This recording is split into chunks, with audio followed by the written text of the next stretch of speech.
So after a 15-minute rest, we've got a little bit in there, but not a hell of a lot. Before, when we did no rest, that clogged up. So remember, do that 15-minute rest. Don't think that these things are bomb-proof, because they're just not. No filter is. Right, we're just going to clean the filter first. Let's get into that. So we're just going to pull the filter out. There it is, not much rubbish there. Give it a good wash. Doesn't take much. And we'll just get some water down there.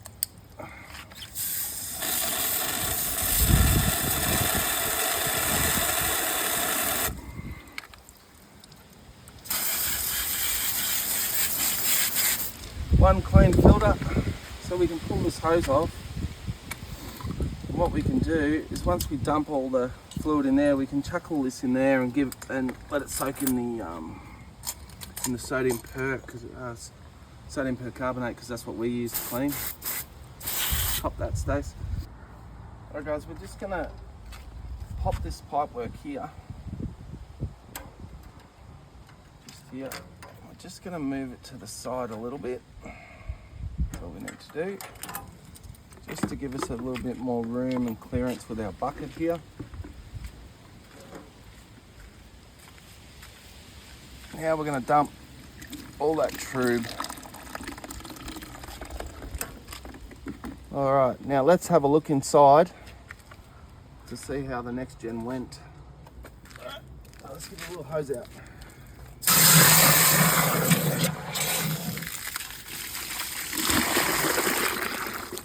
Alright, have a look in there, Stace. As you can see, there is not one bit of brown, nothing. So basically all we've got to do is hose this out.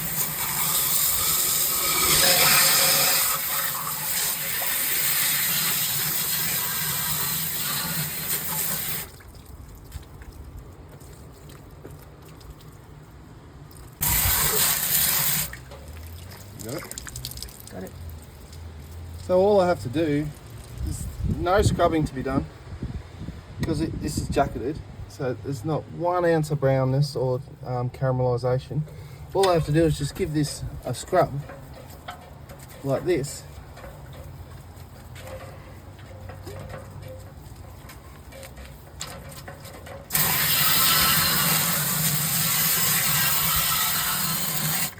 And that there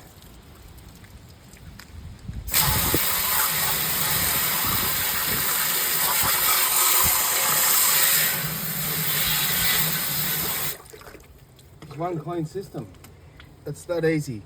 But what we're going to do is we're going to get the water out of the jacket. We're going to put it in here. We're going to put some sodium percarbonate in it. We're going to stir it in, and then we're going to clean out the coil. We're going to CIP, probably throw the malt pipe in there, CIP that, and your system's clean and ready to go. This thing is the easiest thing to clean. There's comments that, oh, look at all those parts to clean, but it's all hard plumb, so it's just transferring liquid through the pipe work to clean it. That's all it is. The hardest thing on any system is cleaning those damn elements. So let's get this water out and let's have a look at these elements. Ready? So we're going to get the water out of this jacket.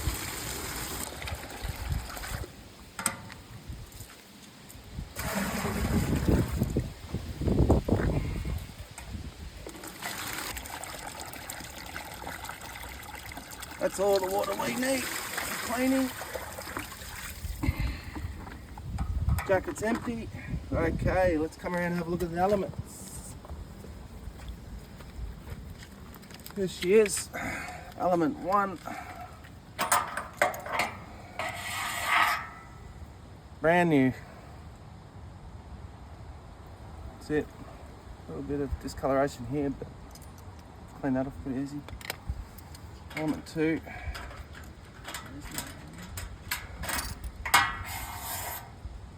A little bit of discoloration there. Should have passivated these before I used them, but just perfect. The benefits of using a jacketed boiler. You don't have to clean any of that crap. Scrubbing those can take half an hour.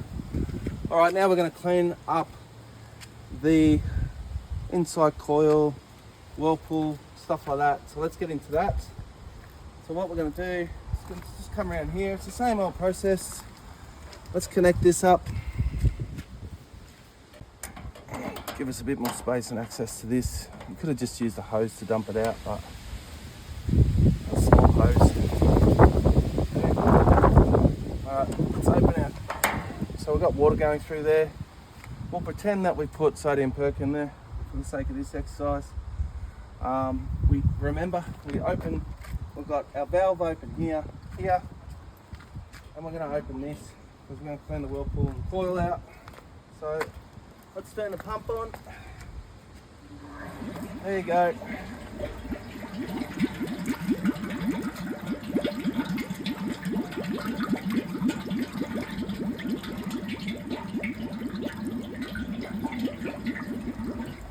So out comes all the mess from the, as you can see, out comes all the mess from the coil.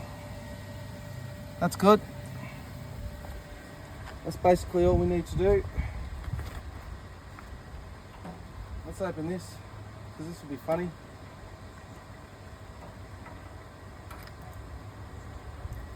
Just clean that out. I'm happy with that. Right, let's get our little recirc arm off the malt pipe. Switch that valve wide open. Let's give that a bit of a going over.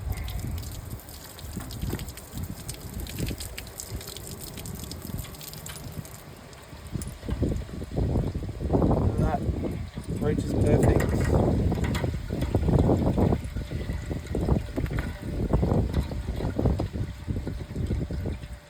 Shut that out, full noise. There we go.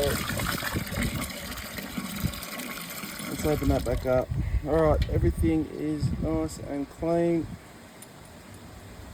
Now what we're going to do is we're going to shut this section off. Alright, now we've still got the pump going. What we're going to do is run a hose from here to the CIP shower ball, which is on this lid. There's our little CIP ball. Let's see if it spins. Let's see if this pump makes it spin. That's one of the keys. Let's go.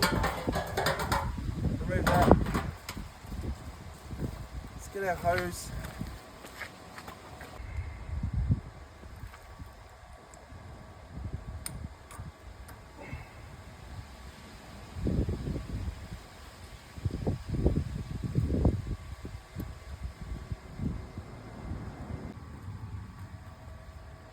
Right, so we've just ran a barb off our CLP spray ball. Got a barb here off here. Let's see if she spins. Oh. No doubt that's spinning. Alright, so we're CLP now. This CLP in a tank. What we can do, switch this off. Still spinning. We can put this puppy in if we wanted to, if we couldn't be bothered at the time cleaning it. Hold that, Stace.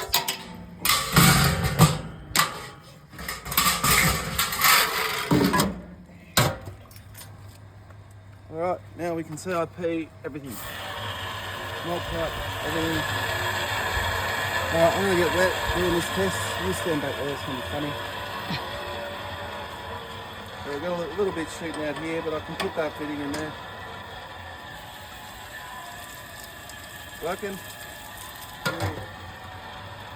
That there is how easy it is. That there is how easy it is to clean a NextGen. It's that simple. So guys, just a little tip when you're cleaning.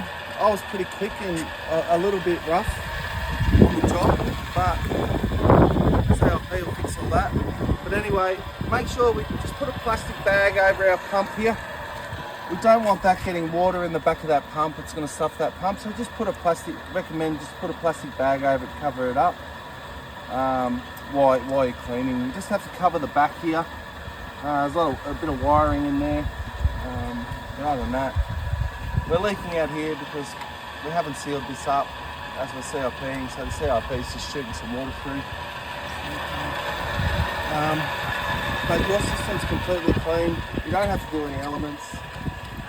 That took us 10 minutes, if that. I'm going to switch this pump off. I'm going to flush out the coil so there's no water in it. And we're good to go. Put away.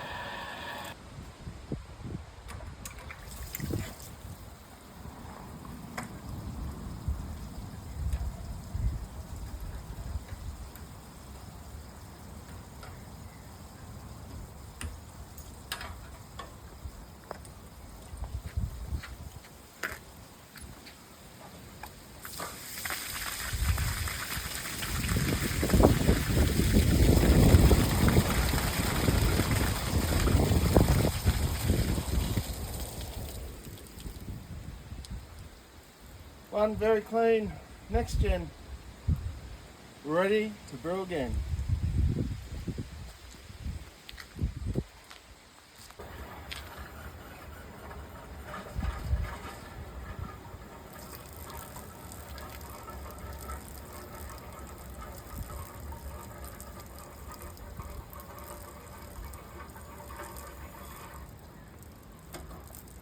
That's our system, our coil flushed. You can see the remainder of the water's draining. I like to give it a wipe down. I don't like alkalinic water sitting on stainless. Obviously it's not good for it. Just give it a nice wipe down, dry her off a bit, and I like to leave the valves open as well when I store it, just to allow some air in there. It doesn't build up anything, carbon stuff. Remember, we did a passivation video. Make sure you passivate before you brew. This thing's been passivated and totally cleaned. And we did just finish that brew. We just chilled with it. Actually, we just mashed. We just boiled and we just chilled with the NextGen. You don't need anything else, just the NextGen. The controller, elements, look, they're optional. You can whack a big element in this and really make it sing. You can whack a fancy controller on it, you can whack solenoid valves on it and actuators if you want to make it all push button. But really, it's a beast of a system, and we hope you guys all enjoy using it.